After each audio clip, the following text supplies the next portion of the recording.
Hi, this is Jesus Meca, and in this video we are going to go through the process that we use to help roofing business to grow to 7 and 8 figures. And no matter where you are in your roofing business, if you are 6, 7, and 8 figures, I'm sure there are going to be things in this presentation that you can take and implement in your business, because it's very rare that I see a roofing business with all these steps and all these implementations in their business, and that means there's always room to grow. I am the founder of roofersite.com and creator of Rails, and let's get into it. This is how the end result looks like. So I was going to post this video, and then I realized that this might look a little bit too complicated, but don't worry, I'm going to be talking about each point step by step and one by one, so it's going to be simple to understand, and I break it down into simple language so it's not too complicated. Anyhow, back to the video. Be unpacking every pillar that we are going to be presenting, and then at the end you're going to see how this becomes a powerful system that you can implement in your roofing business. So as you can see, we focus on 4 main pillars. One is the website, the other one is marketing, the other one is your CRM, and the other one is agents. Okay, so each of those have a specific purpose. Obviously, the website is going to be your presence. Without a website, you don't have presence, at least online. Then marketing is what's going to drive business to your roofing website or to your roofing business, and you can do that as a support for your sales, right? So marketing are the mechanism to drive sales, and sales is the process to do so. The part of sales, we are just focused on CRM right now, just again for simplification and making things a little bit faster. And agents is going to be part of the automations and things that you do. Okay, so let's start with the website side. So when it comes to the website, there are 3 main elements that we focus on. Let me see if I can get this working. The first one is trust, right? So one of the things that you want to build right away with someone that arrives to your website is trust. The more a homeowner trusts you as a roofing business, the more the more jobs you're going to close, and the higher prices you can charge, right? More trust, higher prices, and higher close rate. And it makes sense, because if you think about it, the majority of homeowners are not looking for the cheapest price, but are looking for quality of work, fast roofs, and then fair price. They're not going to looking for cheap, because with cheap usually comes problems, right? So that's one. So when it comes to trust, there are different elements that you want to have on your website. One of them has to do with design and speed. So you want to have a design that is a representation of a high quality roofing business, right? The website is going to be the first impression that someone has for your business or with your business or about your business, unless they are looking at maybe your Facebook page or whatever, but it's less likely. Most likely people are going to just land on your website. So you want a website that looks amazing. Again, it's almost like your business card. It's the representation online of your business. And it's a website that is fast, right? So you want your website to load fast, to be easy to navigate. Then after that, on your website, you also want to make sure that the images that you add to your website are not stock images. Right? So spend the time to add images about you as the business owner, your team, working images, right? Your team on roofs working. If you have trucks that have decals and things like that have been wrapped up with your business, add those too, because this is going to add an extra level of trust by someone visiting your website and actually seeing things that are about your business instead of being stock images. Okay. Also, video is super important nowadays. If you look at the majority of roofers or roofing businesses that are your competitors, you will see that not a lot of them have videos. And if they have any videos, they are over the top videos, right? So you want videos that look good, obviously, but you don't want to make like a Hollywood production. You don't want videos also that look too corporate, right? So you want videos mostly about the homeowner that is talking about why the business started, why you started with the business, right? Talk about how many years of experience you have. Talk about how passionate you are about the business itself.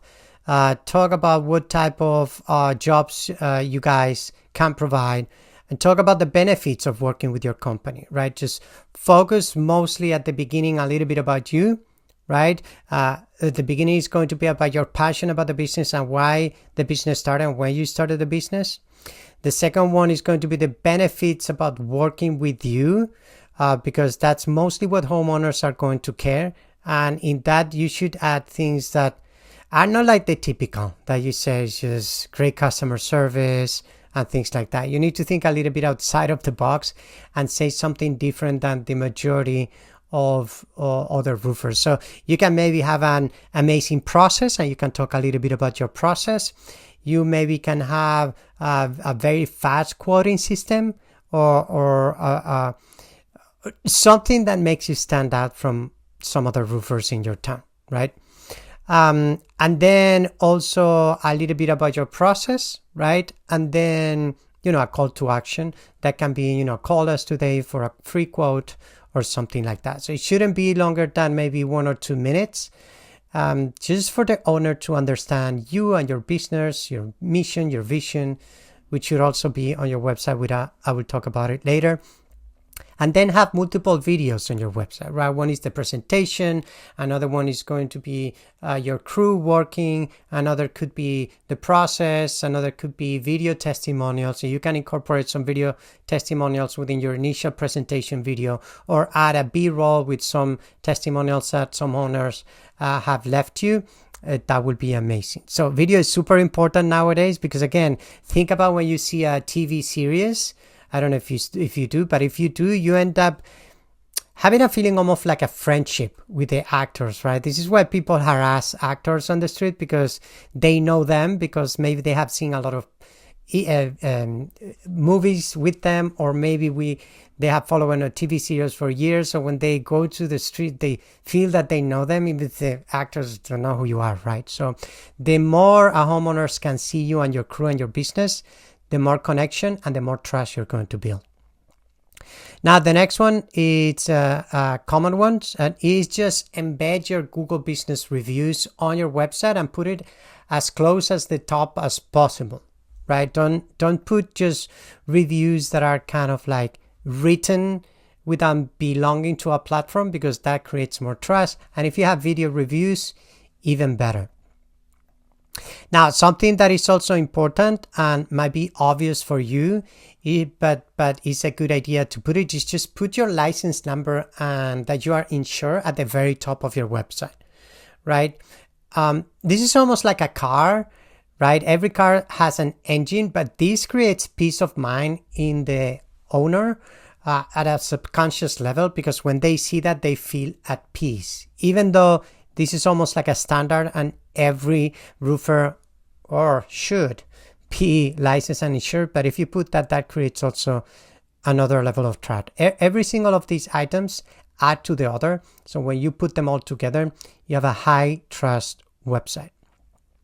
Now, if you are involved with any local things, right, within your area, maybe you're supporting a local sports team or a specific local event, some charity, whatever it is, just also add it to your website, because that's also going to show that you are involved in your local area, and that's also going to build trust. Same, if you are part of some associations, or you have some accolades, you have received some prizes, or have received some recognitions, also put that on your website. Even if it's local, even better. But if it's not local, but it's related to your industry, that also builds trust on your website. Also, as I mentioned with the video, describe your process, maybe at 4 to 6 steps, because there's a lot of people that want to understand previously. If you have even a video that is just about that would be even better. But if not, just put 4 to 6 steps on how your process works, so then the homeowner knows a little bit of what to expect. Then make it super simple to contact you. Don't make it overcomplicated, right? So when you're on your website on your desktop, put the phone number that is visible. Don't add a button, just put the phone number, because when you're on a website, you don't click on the button. And then put multiple forms, contact us, etc. And when you're on mobile, make sure that you have floating buttons at the bottom of your, at the footer of your screen, one with a phone number to call, a tap to call, and another one that is a tap to a free quote that leads visitors to a form. That way, it's super simple. I mean, you could add also text me back, forms, and a chat in order to implement, and we will talk about chats later, but make it super simple, right? Then there are some words that you want to avoid. You don't want to add, we are the number one roofer in town, we are the top roofer in town, we are the best roofer in town. You need to show instead of tell. And the way that you show it maybe is with before and after jobs that you have created, with the reviews that you get, with the accolades that you have, and things of that nature. But saying that you are the number one roofer in town usually doesn't mean anything, because anybody can say that. Okay, so when it comes to trust on your website, this is what you want to focus on, to just leverage that trust building aspect, and then get potential homeowners to contact you instead of contacting someone else, because you have built more trust with them. Now, your website also needs to be set up for conversions, and there are two main elements for conversions here. One is the pixels and tracking. So in the marketing side, we are going to be adding to about different marketing strategies that you can implement. But when it comes to your website, you need to add the pixels, which are little codes that you can add to your website in order to track all your traffic sources, and then be able to determine which ones are creating what conversions, at what price point. And we're going to add and talk a little bit more about that later, but you need to have this set up just to make sure that you're tracking all that. Okay. Then you have the copywriting side of things on your website. So there are two ways that you write content. One is for Google, right? And we will talk about that later too. And the other one is for the user. Now, when it comes to the user, is the most important part in order to convert people to become potential clients. That's what you want to focus on, right? So talk more about the client and less about you. Focus on them, on their problems, on their issues, and how you can solve them, instead of just being a website that is me. Okay? And then you want to have call to actions. That is what we explained before. So in every page, help the client to contact you by telling them to contact you. You will be surprised how many people do what you ask them to do, and if you don't ask them to do something, they won't do it. So ask them to contact you, and this is kind of like what we talked before, some of the options that you can add on your website to get people to call. So it could be buttons, or a call me later, or a call me at this number option. You can add forms on your website, you can add a chat, and then text back could be another option. So that has to do with conversions and how to increase conversions in addition to the trust element, which is super important. Okay, I hope that so far everything is making sense.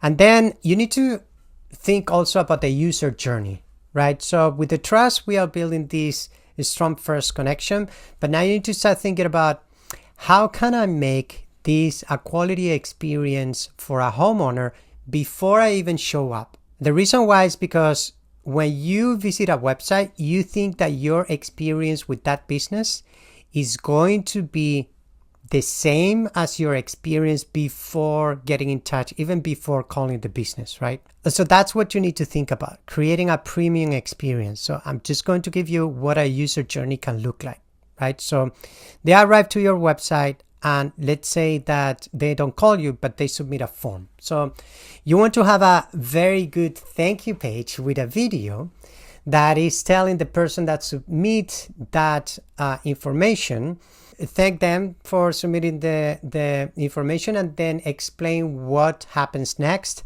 and then add a couple of testimonials there too, in order for the homeowner to see you and your company. If they are calling, after they call, you can do the same thing, right? After you close, and maybe you create an appointment for an inspection, you send them a video thanking them and explaining the process as well. So the more contacts and the more connection someone has with you and your team, the better, and video is the best way to do it. Now, after you have the inspection set up, then you can, or after the thank you page and they have submitted something, or if they call and you schedule an inspection, you can create also a confirmation SMS and email that might have another video, right? That video could be what to expect next, the process, or some testimonials. So those are different emails, confirmation emails that you can send someone as well. So again, they have another touch point, right? Then before you go to the inspection, you can send another video as well that is going to be a pre-recorded video of every single person that goes to do the inspection. So if you have John and Sarah are the ones that are the project managers and are the ones that go to do the inspections, you can have a pre-recorded video of each of them introducing themselves to the person that they are going to visit and explaining again what the process is for the pre-inspection. I usually recommend people to explain on that video that they are going to receive a quote on the spot, so you have a higher chance to closing the job there. And if you have it in your CRM, when you change it to the job, maybe 2 hours before you go, that is sent automatically. And if they send it manually, they can have it on their phone and send it manually before going. That's a great video to have as well. Now, after that, and again, there's a lot of other things that you can do in between, but this is a great user experience. So after you finish the job, instead of just adding a review, send them a gift, right? There is a case study of Hilton's hotels. I don't remember what branch, but they became very popular because when you check in, they give you a warm Chris signature cookie, and that creates a first good impression. And because of that, there was a lot of social media buzz and people were talking about it. So that was great marketing for them in order to get more publicity. But for you, it can be a post job, right? It's you have a good job, you clean up the place, it was amazing, the homeowner had a good experience, and an extra, cherry on top, you send a gift, and after the gift arrives, or with the gift, you have a postcard with a QR code for them to leave a review with a heartfelt message on that postcard. Okay, so that's part of the user journey, and here is where the website finishes. Okay, so all these things are things to do on your website that are really good, that will help you increase that will help you increase conversions, it will help you create trust, and it will help you increase your fees and have a higher conversion rate. Okay, so the next one is going to be marketing. This is going to be kind of like a big one because there's a lot of things that you can do with marketing, right? So in our case, we are going to break it down into SEO, into Google Maps, into Google Ads, Bing Ads, and social media ads, right? So those are the main five marketing channels to acquire new clients. And obviously there are other ones that are more like on the ground. So you can do door knocking. Obviously that works, but it's a grueling process and it requires a lot of manpower. Okay. You can also do billboards as well. Those are usually more for branding, usually when you are a little bit bigger company, but those can work as well. The important thing is just to track everything. You can do radio ads as well, and you can do even postcards with USPS. They have a program where you can send postcards to specific zip codes, selected neighbors, etc., and that could also work. Don't do something like this, for example. If you can see this company that is here in town, they are offering a dinner, right? A dinner to learn more about window and door replacement for a renewal by Anderson Expert. So, I mean, I'm sure a lot of people are going to go here to get the dinner for free, but who wants to learn more about Windows and door replacements? Nobody, right? So don't be that like these guys. This is awful. Just do something that is more virtual, and it's going to add value to people instead of just trying to bribe them with a meal, right? I don't know who's going to go there and get the meal, but I guess that this is in combination with another restaurant here in town, but don't do that, okay?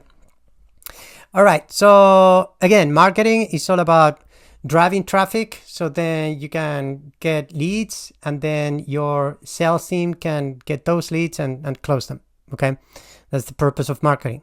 And then usually people say branding is another part of marketing, but branding is what people say about your company when you're not around, okay? So marketing, when it comes to SEO, there are two specific areas of SEO that you want to focus on. One is the LLM SEO, large language models. So this is just to show up on ChatGPT, Claude, and things like that. And right now there are two main things that are working really good. You will see how this is connected with organic as well, because it's part of it. One is just adding the proper schema markup to your website. Schema markup is a code that you add on your website to send more information to Google.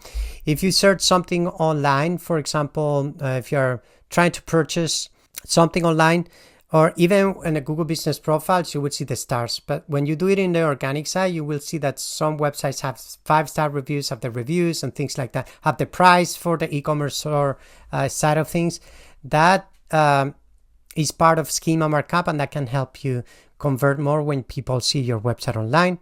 And then in order to get these appear on ChatGPT and stuff like that, you add schema to your website, that you can send press releases, and then you can do some LLM training. So you can create bots to train ChatGPT to name your business as one of them. So those are the main things that are working right now as I'm recording this video, for showing up on ChatGPT and places like that.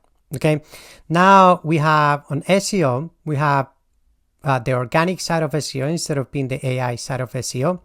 And here there are 4 main pillars that you want to focus on. One is the website structure. The other one is going to be content optimization. The other one is going to be the technical side of things. And the other one is link building. You can see how website structure also affects your Google Maps. So depending on how your website is structured, your Google business profile is going to have higher chances of ranking, in addition to every single thing that we are going to comment in a minute. Okay, so why is website structure important? Well, it's important because it's how Google is going to read it, and how Google is going to determine how the website is set up and how easy it is to read for Google, right? We also can see how content optimization can be part of schema as well. And that's that. So when it comes to website structure, there are pretty much, if you take out about us page, contact us page, privacy policy, terms of service, and things like that, areas we serve, there are going to be 4 main pillars for the type of content that you want to add. One is the main content, right? And the main content is going to be your homepage, is going to be your service and your service page and what specific services you offer, the content about that. And that's pretty much it. That's the main content, right? So it's usually what appears on the menu. It's going to be homepage, services, areas we serve could be, which is this geo content. And then it could also be about us, contact us, and maybe a blog or other resources that you have. So this is the main content. You need to make sure that you create a page for every single service you offer. So if you do offer replacements, offer roof inspections, roof replacements, roof installations, roof repair, roof maintenance, all these things, you need to create one single page for every of these services, just to make sure that you have the right structure on your website. Then you have another one that is topical content. So topical content is taking your main content to the next level, and is to create authority. If you think about authority and how you can create authority online, there are 2 main options to do that.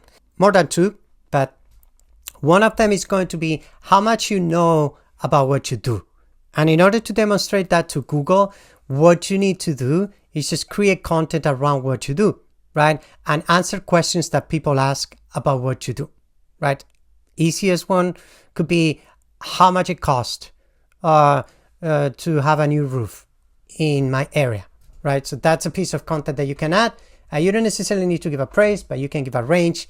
But this kind of like tells you what the topical content is to expand the topical landscape on your website, meaning having more topics that belong to what you do in order for Google to arrive to your website, crawl your website and be like, oh, they have a lot of content about this topic, so the topical relevance is going to be higher. Now, geo content, we talk a little bit about it. There's two type of content types that you can have for geo content. One is the areas that you serve, right? So for the majority of roofing companies, they don't only operate in one city unless the city is big. They usually operate in multiple cities. So you want to add multiple landing pages for all the services that you offer per city. And then there's another strategy for ranking better on your Google Business Profile when you are not ranking in specific sections. That is called hyper local content.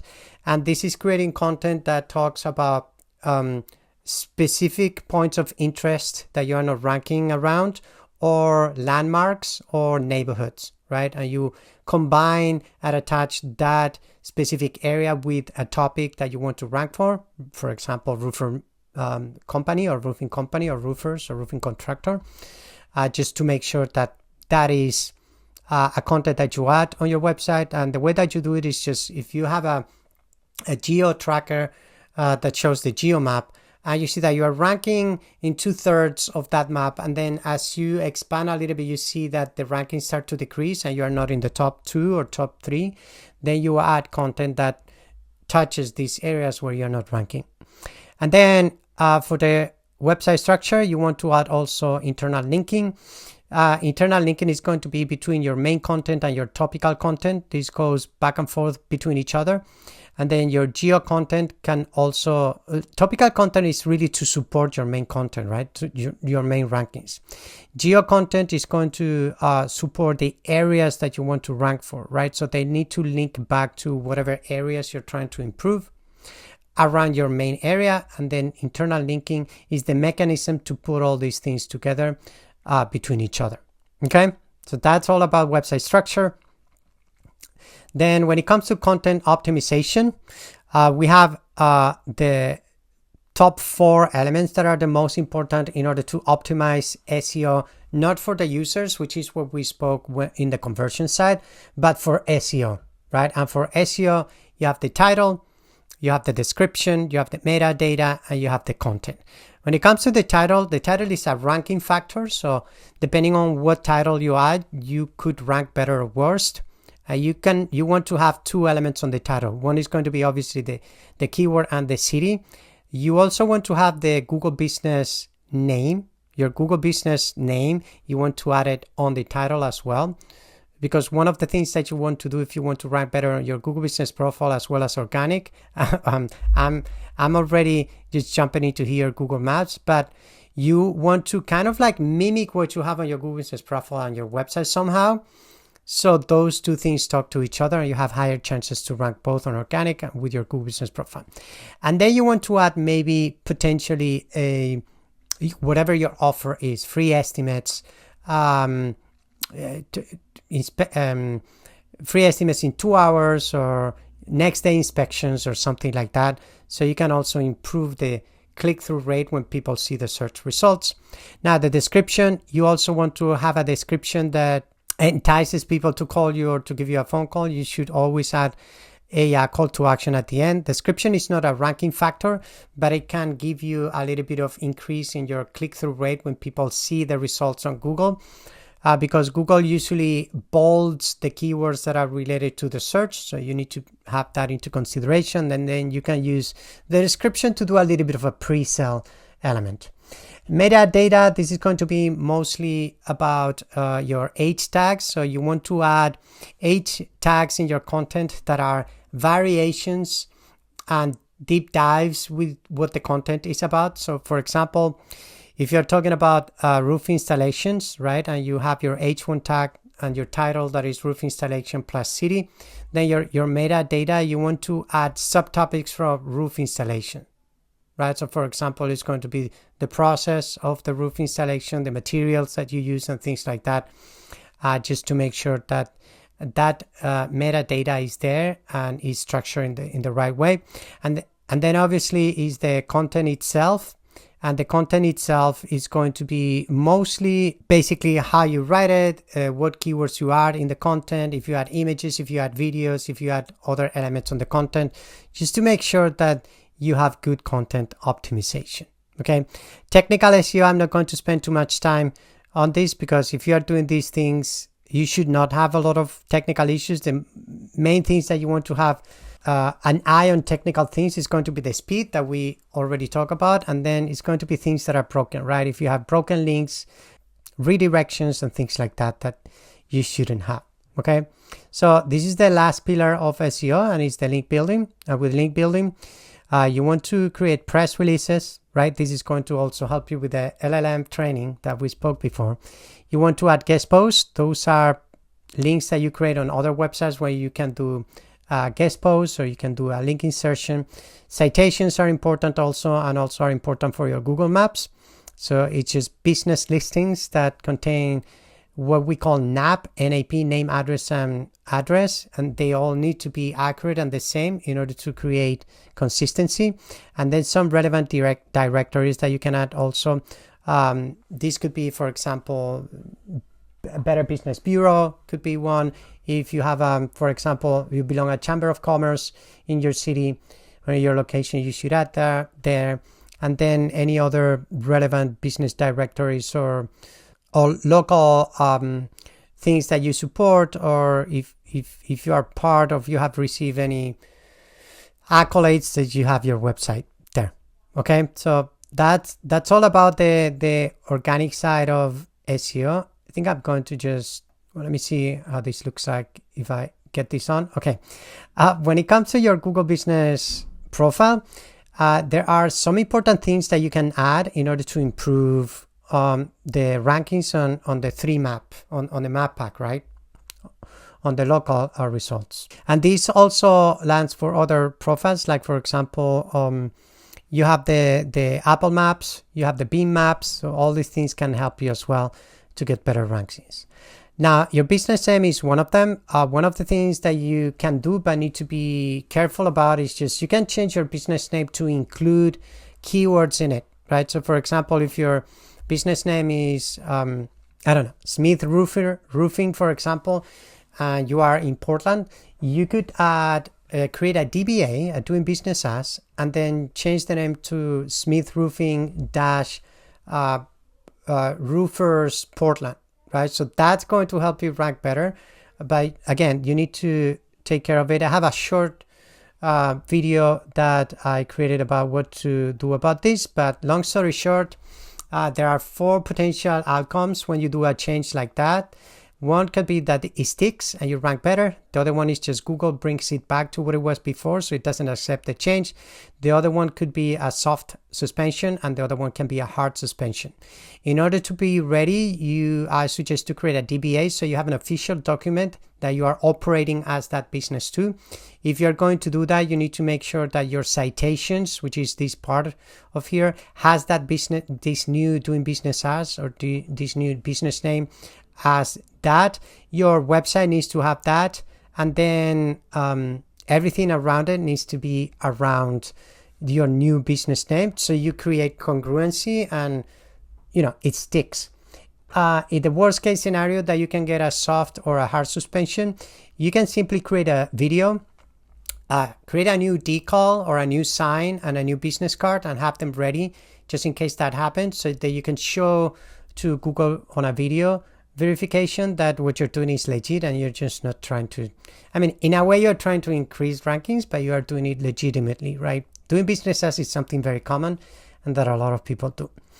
Then another one that is super important is going to be your main category. Roofing contractor is the main category the majority of roofers use in order to rank better, so you need to make sure that this category is there, and then you need to make sure that whatever landing page you have associated with that main category. So for example, if your main category is roofing contractor, which is the majority of roofers, on your homepage, you need to name roofing contractor there, again, to create this mirroring effect that we spoke about before.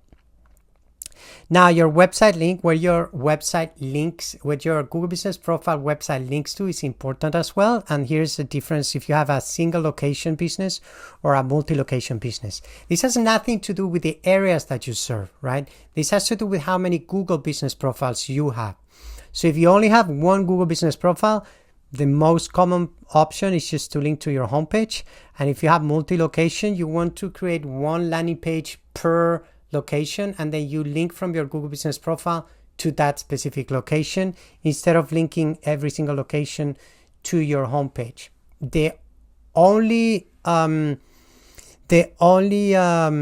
exception to that rule is if you have two locations in the same city. Or maybe your city is very large, you want to target multiple parts of that city, then you can both link to the same part of your website, because if it's in the same city, it is what it is, right? So that would be.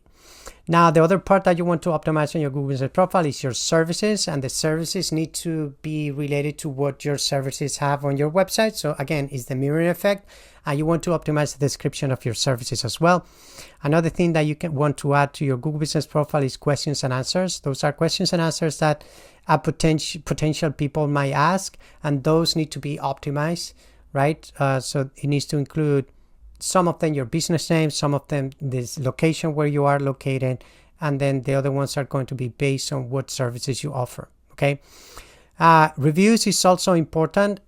Sometimes when it comes to reviews and you don't have too many reviews, review velocity is going to help you. So if you all of a sudden start getting a ton of reviews in a short period of time, that could benefit you. Do not buy reviews. Don't buy fake reviews.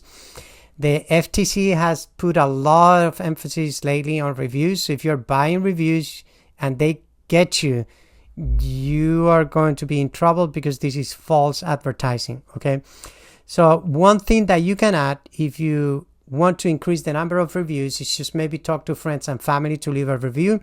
They don't have to and should not say that they have hired you to do a job for them, but they can talk good about you, okay, you and your business. Hey, I've known John from Smith Roofing, which operates in this city for a long time, and I know these guys are solid, and I've seen how many roofing jobs I've done over the years, and I would suggest to contact them, because these are great. So these type of reviews can be, obviously have a review system for you to get more from clients, but that's it. Now, pictures are also important to just keep these active, even videos, right? To add to your business profile, and take pictures maybe with your phone and update them directly to your phone, because that's going to have a little bit more impact, because the metadata of your images on your phone is going to have a lot of information there.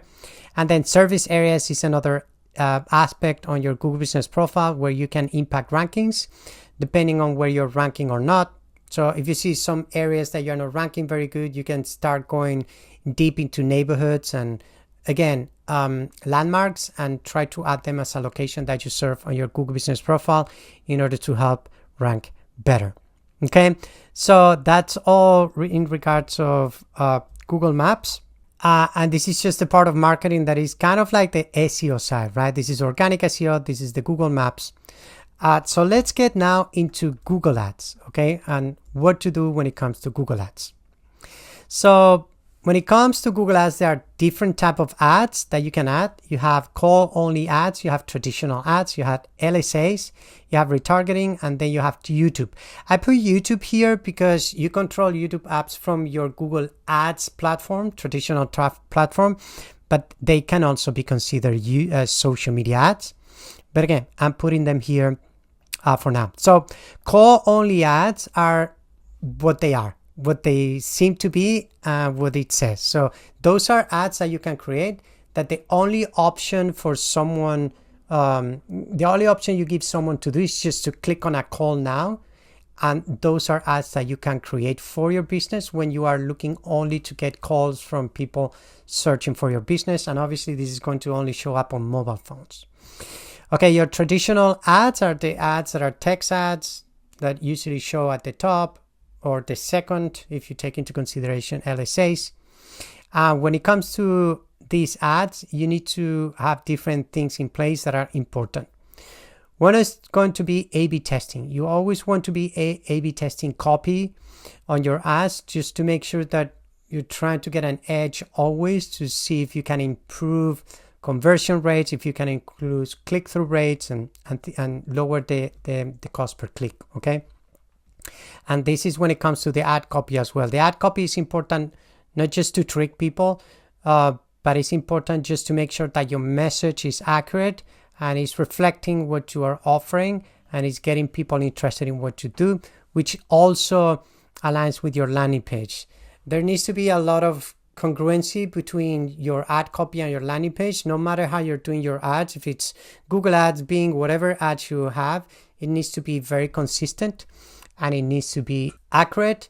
It needs to focus on enticing the person to contact you and build all the trust elements that we have spoken in the past. And obviously you need to set up the proper target areas for your ads, specifically where you want to serve businesses. There's a lot that comes into it, but obviously every single platform that you can, or the majority that you can do ads for, have these options where you can target a specific location. Okay, another one is LSIs, local service ads. And when it comes to local service ads, you need to go through a process in order to be able to get those. This is going to be your license, your registration, and things like that. And local service ads are more aligned with assets instead of pure text and things like that. You have less control over what you can show, but and this is why important to optimize the assets that you're going to add there. The cool thing about LSAs for some businesses is that you can accept or reject the leads that come through. When it comes to call-only ads and traditional ads, you cannot do that. So whatever ads come, you need to take the lead, and then in order to improve the quality of the leads, then you can filter that through the ad copy, through the landing page, and maybe through the form that you have on that landing page, trying to filter people that you don't want to contact. But maybe you don't want to have a business contacting you that is maybe less than 1 year old, their roof is less than 1 year old, or things like that. That depends on each business and what they want to focus. Now, retargeting is a mechanism that has to do with also something that we spoke, and it's the pixels and everything that we spoke here about adding to your website and in the conversion side of things, right? The pixels are going to help you to track people and then bring them back to your website if they didn't convert, right? Take into consideration that, okay, that's a lot. Take into consideration that 100% of the people won't convert on your website. Good conversion rate is 30 plus conversion rate. Pretty decent is between maybe 15 and 30, and low conversion rate under 15 is just pretty low conversion rate. What conversion rate means is the difference between how many people land on one of your pages and end up either calling you or contacting you, basically, right? So if your conversion rate, let's say, is pretty decent and high and it's 30%, you're taking into consideration that every 100 people, only 30 are contacting you, and the other 70 people are not. And there's a lot of reasons why this might be happening, right? It might be people that are in a hurry, people that were not really interested. It could be a lot of things, but these people have arrived to your website for a reason, so that you can take that people and follow them on the internet, and then you can retarget them on Google, you can retarget them on social media, you can retarget them on a lot of places. And the other one that I'm going to mention is YouTube ads. YouTube ads can be part of your retargeting strategy, but there's also a good opportunity there to create ads that are impactful, are video, which again sees you again, and is very powerful to send people to your website, send people back to your website, and get more of these jobs that you didn't get on the first place. Okay, Bing ads is similar to Google ads. You can literally build your Google ads and then you duplicate them and import them into Bing ads. Bing ads usually have a higher conversion rate. But the volume is way lower. The reason why Bing has a higher conversion rate is because the majority of people that are looking for this are in a job environment. So you will see also that a lot of these people are also on a desktop when they visit your website, because again, a lot of offices and stuff like that work with the Microsoft environment, and this is why sometimes it can have a higher conversion. Okay. So that's all for Google Ads. And then last but not least, when it comes to the marketing side on the ads, is social media ads. So mostly we focus on Facebook, or you should focus on Facebook and Instagram ads.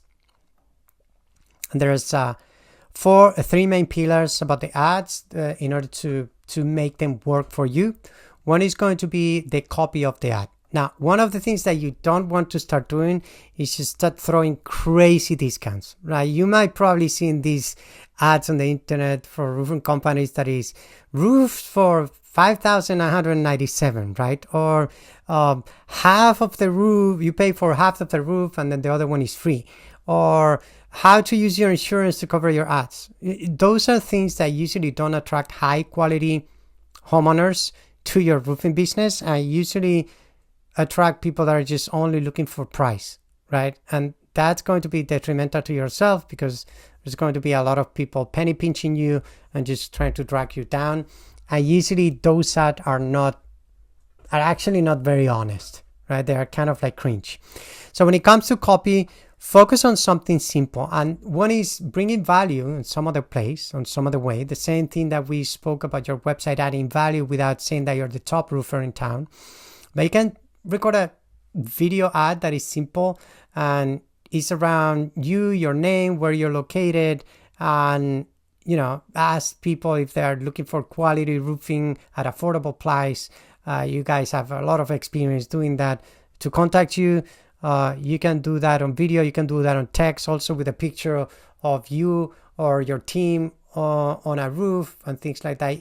You want to make it simple and just talk about quality. Maybe have some sort of an angle, right? That is, again, part of your process. What we mentioned before, if you have a fast process, you can mention that as your offer value, instead of just throwing crazy numbers of discounts. Now, you can add like a little discount, like $1,000 off, if you say a specific word when you call or something like that, but don't focus on discounts only, because that's going to be horrible. Okay. Again, when you are throwing traffic to your website, no matter if it's from SEO, from Facebook, from Google Ads, from Bing Ads, all this traffic can be bundled into an audience, and then you can retarget everywhere. Okay. So if you send traffic from SEO, you can retarget on Facebook and YouTube, or even on Google Ads. If you're saying traffic from Google Ads, you can retarget on Facebook and YouTube. So you can do all that. The only thing that you cannot do is retarget from SEO, but any traffic can be retargeted. Okay. Now, the next thing is the creative of the ad, so the copy is the written text, and the creative, it's what we spoke a little bit already, is the image or the video. So again, the image can be an image of your team, or something like that. That usually has a better impact. If they see a face, that's better. You can even talk and say your name in the image, on the copy with the image. And then with video, you have two options. You have a voiceover type of video. That could be, images of things that you have done and a voiceover. And the other one could be team member based, which is, again, almost like a selfie option, or you talking to a camera, of your team member talking to a camera. Talking with your potential homeowner, like if you were talking to them face to face and telling them a little bit about your business, where you're all about the benefits of working with you and things like that. And then same thing with the ads. You can do deep targeting on Facebook and Instagram, and obviously the area that you want to target is going to be the important one, and they can target more deeply, looking at your ideal customer, and that could be based on income. Sometimes you can do based on education and things of that nature. Okay, so that's pretty much the marketing side of things. We have 2 to go. We've been recording for about, let me see, I don't know how long, but we've been a while here. If you're still with me, good job on seeing my ugly face here for that long. I don't know why I have these actually set up, but I'm just going to take them off now. All right, so the next step is going to be your CRM. Okay, your CRM. There are a couple of important things to take into consideration. Obviously, your CRM is going to be mostly to track your sales and your sales process and where you are in different stages with different homeowners, which ones you need to follow up, which you need to continue calling or texting, and there's a lot of automations that you can do around that. But also, you can use your CRM to push information from your CRM to whatever software you are using to manage your business. You know, if you are using, for example, Jobber or Field Pulse or something like that to manage your roofing business, where you send the quotes and all that stuff, you can integrate your CRM with some of these softwares in order for you to have a complete system that is going to allow you to have your sales team focus maybe on the pipeline for sales, and then your managers focus on the job itself pipeline. Okay, so when it comes to your CRM, one thing that is very important and is difficult if you don't have a proper CRM is just to track where the lead is coming from, right? With traditional tracking tools or CRMs, you don't know where the person comes from, the source that is coming. Like, for example, if you're doing SEO and all the marketing strategies that we have sent you, you can track conversions. But if you don't have the right CRM, you won't be able to attach the name of the lead to the channel that they came from. And this is very important because it's going to allow you understand what clients are coming from where, at what price tag, at what price per job, and at what type of price, type of job as well, right? So if you're getting a lead for $65 and they end up doing a roof inspection or a roof repair, and that channel only brings these, then you can look into it and you can be, well, maybe our ads are not the right ads, right? Or maybe the message is not the right message. But if you don't have that, you won't know. You will see, okay, 20 conversions from SEO, 30 conversions from Google Ads, but you won't know which specific client is attached to that specific channel. And this is why this is super, super important.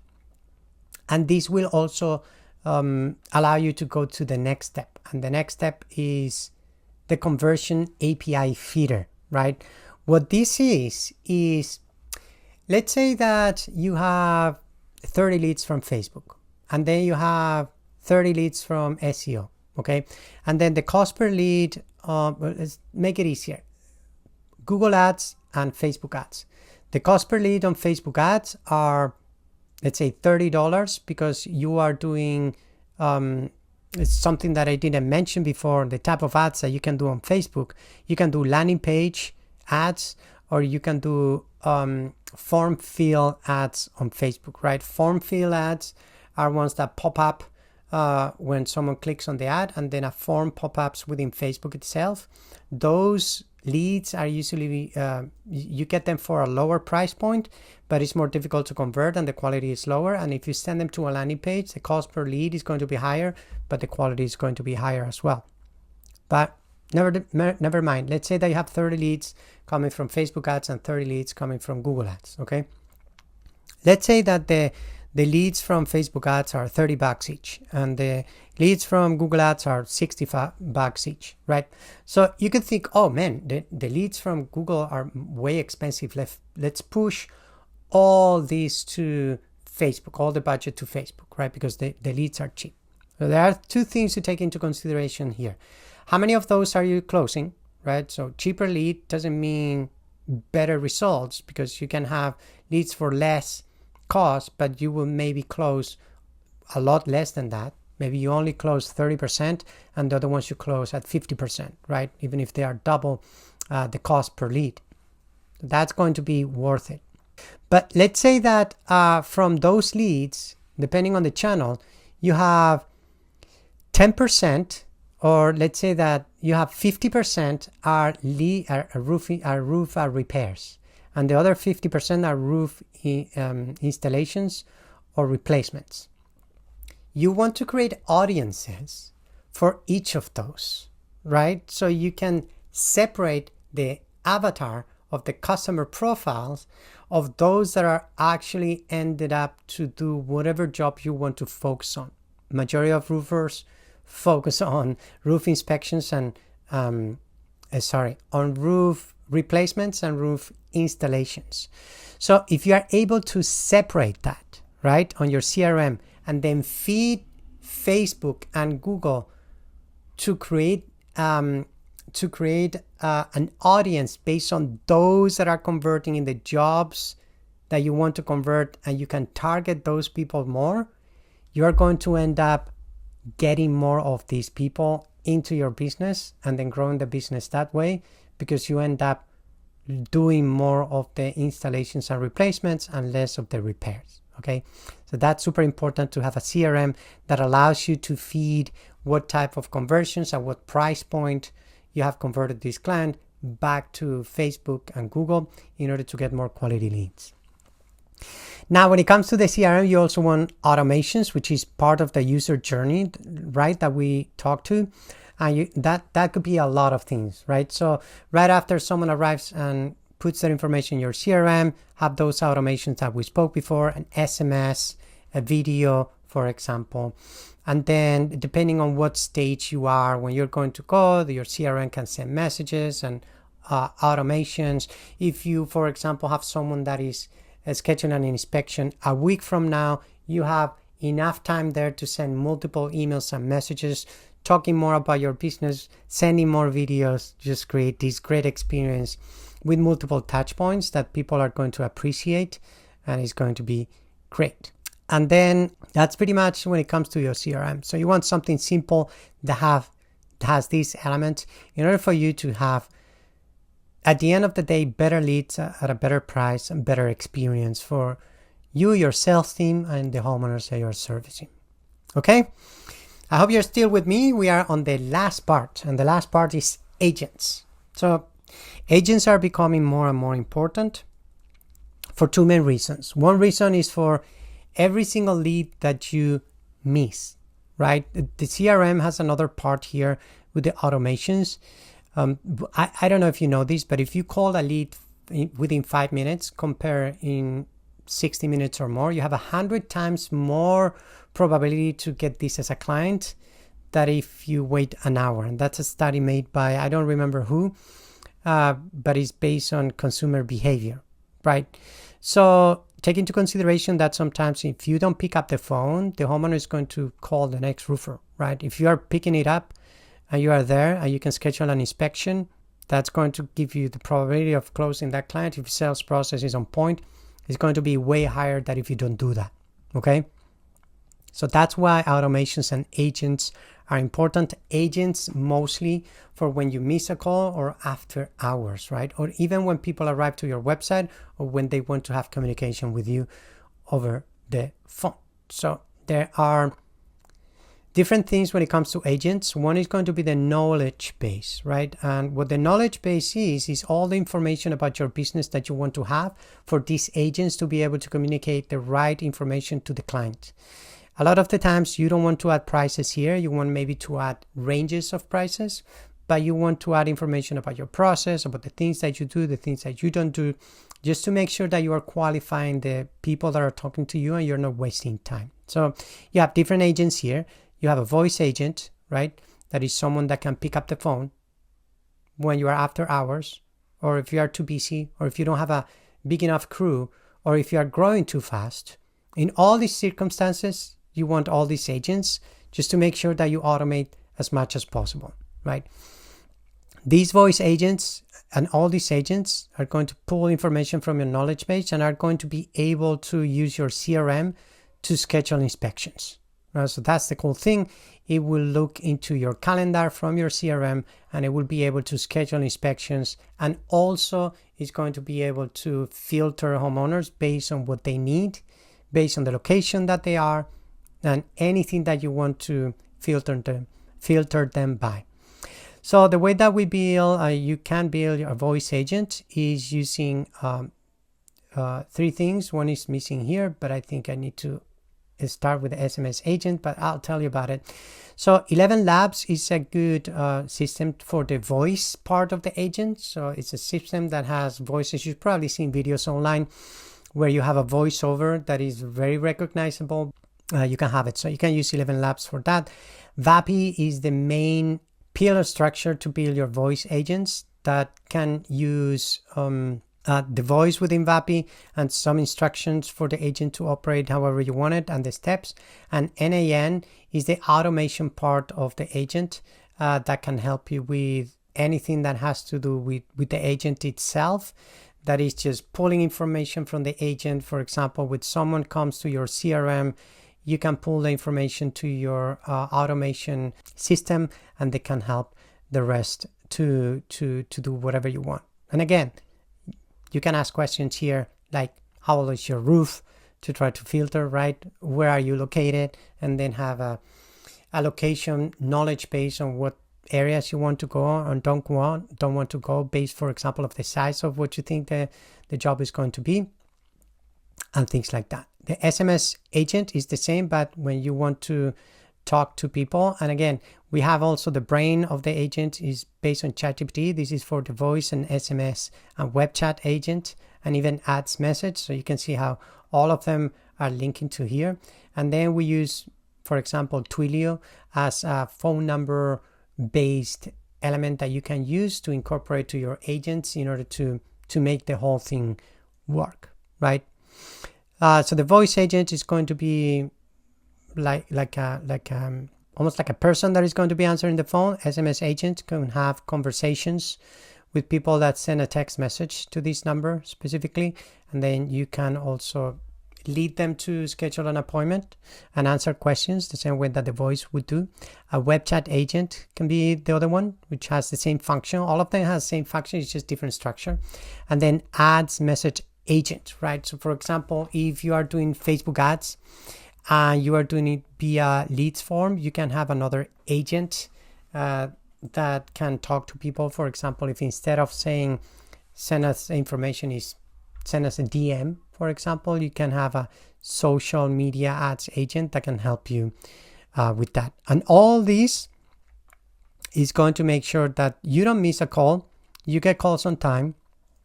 And again, you can still have people in your business. This is not a replacement for people. It could be a replacement for if you're using an after-hour service, obviously. This could replace that for sure. But it doesn't necessarily need to replace a person, right? You can even have a voice agent that says, if you want to speak with a person, just let me know. And then you can forward that to the person that is in charge of talking to people. And maybe the person that has spent a lot of time talking to people can focus more on the invoicing part of it, right? On the following up for collecting payments if you don't have a payment process set up properly, which again, this leads to automation CRM, but also leads to whatever software you're using in order to do that. And that's pretty much it. So if we put this like that, it looks like a lot of stuff going on, right? But this is the system that you can use in order to grow your roofing business to 7 and 8 figures, and what we implement in our clients when they want to grow fast. Now, once said that, you don't have to add all these from the get-go, right? You can focus on specific parts of these in order just to make sure that you're growing at the pace that you want. Like, if you don't have any of these, adding all this is, first of all, going to be a lot maybe for you to manage. The growth that you may experience will be too fast. Everybody wants to grow, but if you grow too fast, there are pain points that you may or may not know that exist if you haven't done that. If you have, you know what I'm talking about. And you don't want too many things breaking, because when you break things, then you have bad experiences for homeowners, and that comes back and bite you, right? But you probably want to at least start with your website and marketing as a starting point, right? Potentially the CRM. But your website and marketing is going to be what brings the traffic and new business to you. Website is essential. And then within marketing, you can potentially choose 2 channels, right? Or 1 channel. You don't need to choose all the channels. Obviously, depending on the channel that you choose, you're going to grow faster or slower. You're going to need to invest more based on how many channels, which channels, your competition, and things like that. So that's all for now. I hope that you got a ton of value out of this video. If you have any questions or want to get in touch for us to, to look at your business and see what would be the best option for you to implement based on these 4 pillars that roofing companies that we work with implement in order to grow to 7 and 8 figures. If you want to know which one might be the best for you and how to implement them, feel free to schedule a call. There will be a link in the description, and I'll see you in the next video.